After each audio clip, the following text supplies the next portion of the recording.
being said, the Chiefs play the Carolina Panthers next week in Carolina, and that should, on paper, be a pretty one-sided game. But because it's the regular season Chiefs, I can almost guarantee you, in fact, I'd feel comfortable putting money down on it, that the Chiefs will play down in competition and they'll win by a couple field goals.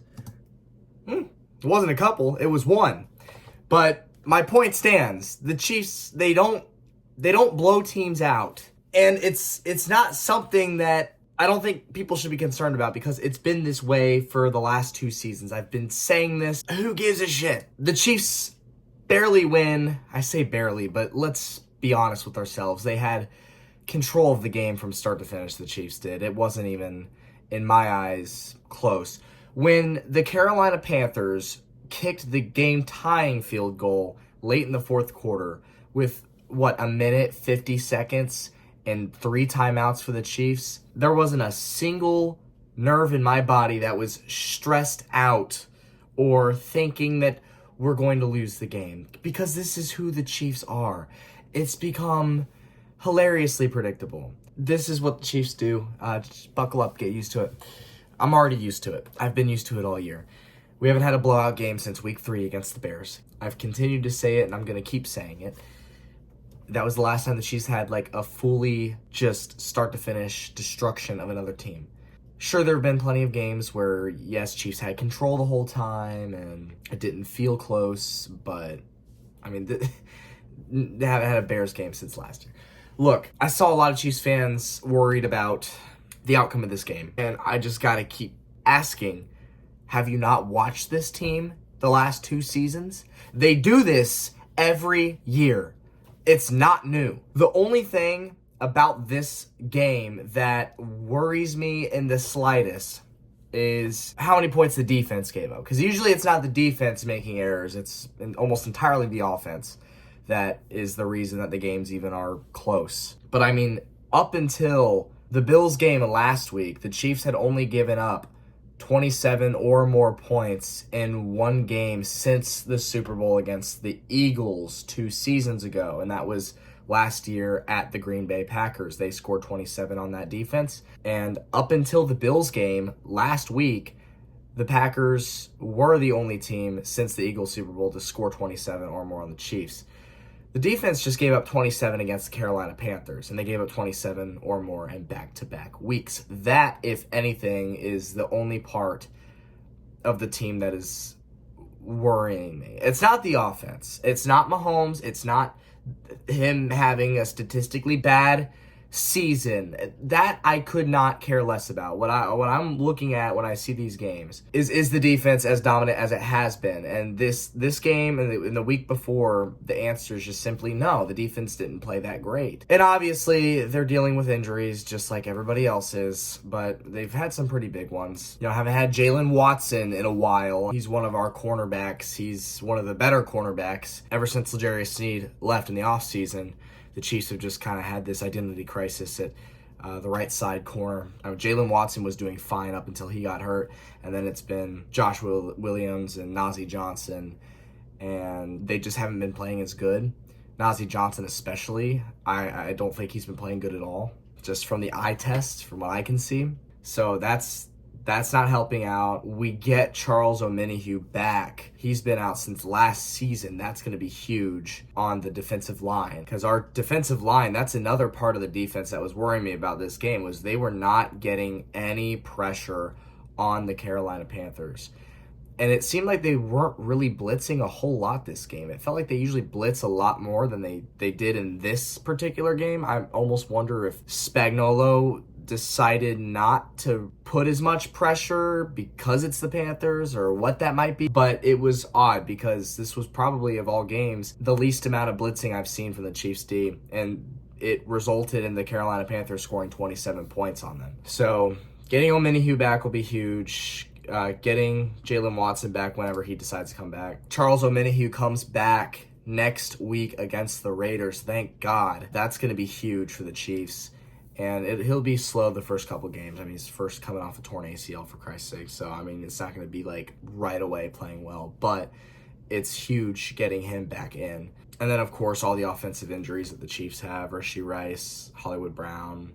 Juju was out for a while. We're getting Pacheco back this week. Another thing was the O-line. The O-line, it looks weaker every week from what I can see. Mahomes in this game got sacked 5 times. You just can't allow that. And that's mainly Wanye Morris, that left side of the O-line that's been trouble for the Chiefs. And you just hope that he gets better, because if this is the type of O-line we're going to have to be dealing with in the playoffs, then I don't know how well we're going to be able to perform with that. I mean, Mahomes cannot take 5 sacks in a playoff game. They're lucky that this happened against the Panthers. But still, giving up 27 to a team like the Panthers is not something that's necessarily encouraging if you're a Chiefs fan, but at the same time, you understand that this is just what the team does. The Chiefs started off the game. They received the kickoff, and Samaje Perine takes it 56 yards to the Carolina 41 to start the game. And on the third play, 3rd and 4, Mahomes finds Noah Gray for 35 yards, and he gets the touchdown with ease. Instantly, the Chiefs go up 7-0. And I'm like, well, that was easy. Can we please do this the whole game and not make me stressed out the whole time? Can we please just do this the whole game so that way I can sit back and relax? But no, of course that didn't happen. The Carolina Panthers respond with a field goal, making it 7-3. The Chiefs respond with a field goal, making it 10-3. Then the Panthers respond with a field goal. It's 10-6. And the Chiefs get a field goal after that. It's 13-6. So just field goal after field goal. And I got to say, for a guy whose college stats weren't that good, Spencer Schrader played good for the Chiefs in this game. He hasn't missed one yet. And that's really all I care about up until we can get Bucker back. So it's 13-6. The Panthers go 3 and out. The Chiefs get the ball back. And they go and get a touchdown to make it 20-6. Before halftime. It's a Mahomes pass to Noah Gray. It's another Noah Gray touchdown.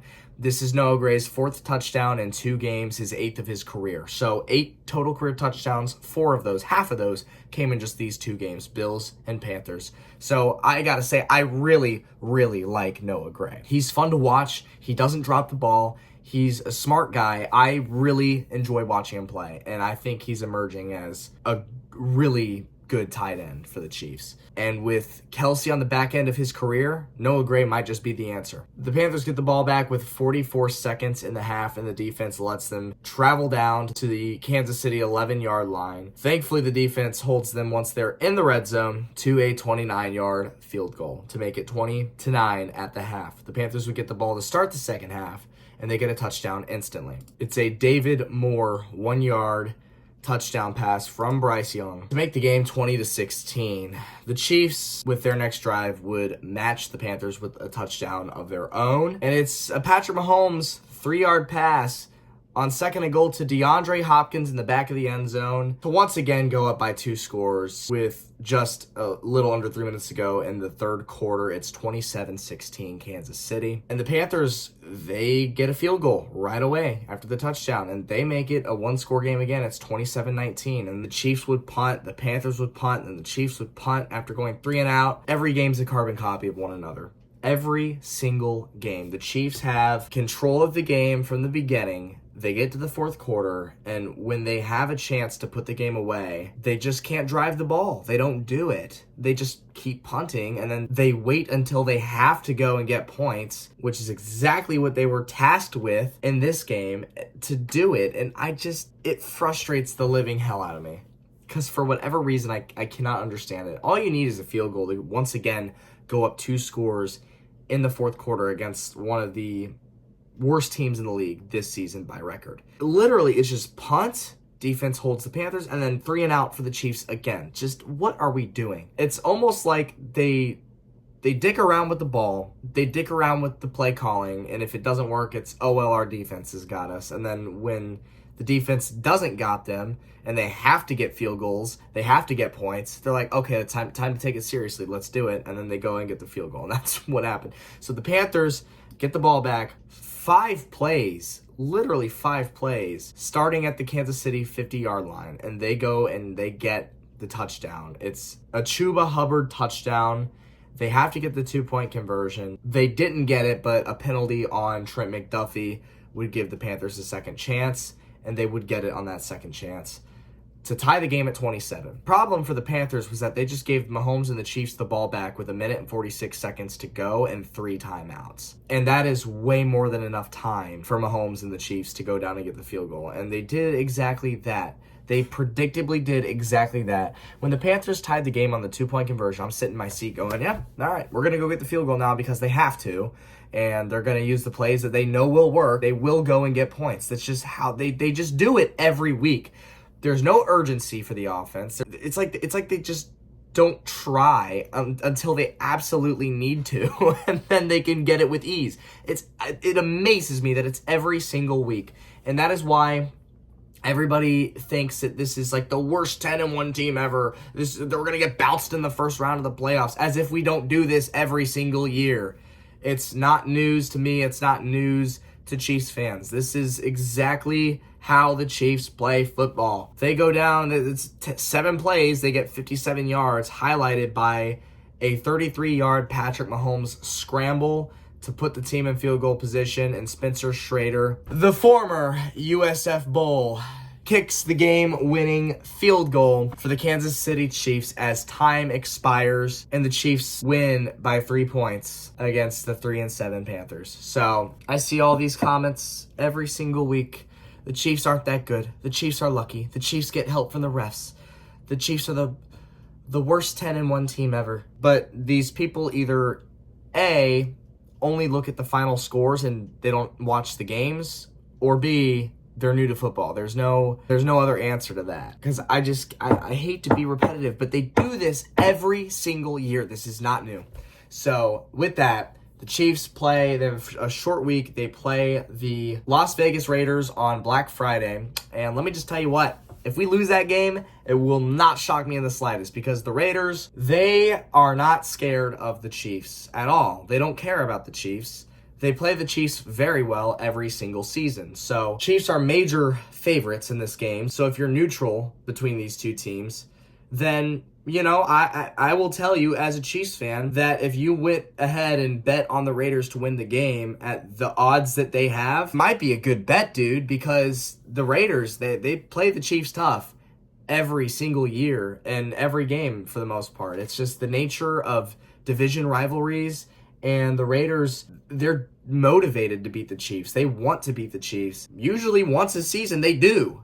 So the Chiefs are 1-0 against them this year. It wouldn't shock me in the slightest if we lose this game. But then the Chiefs will get right back to the drawing board and win the majority of their games, of course.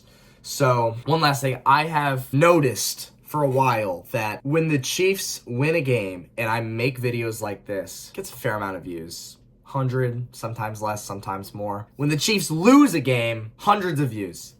And my theory, which I think is true because of human nature, is that people gain more enjoyment of you being mad or sad or frustrated or angry than they are when you're happy and joyful. You know what I mean? So just by human nature, I think people just enjoy seeing people being mad or upset over being happy. I don't get it, but it's hilarious to me because this Bills recap I just did, it's like 700 views. It's my most viewed recap all season by far. Coincidence that it's the only Chiefs loss this year, of course.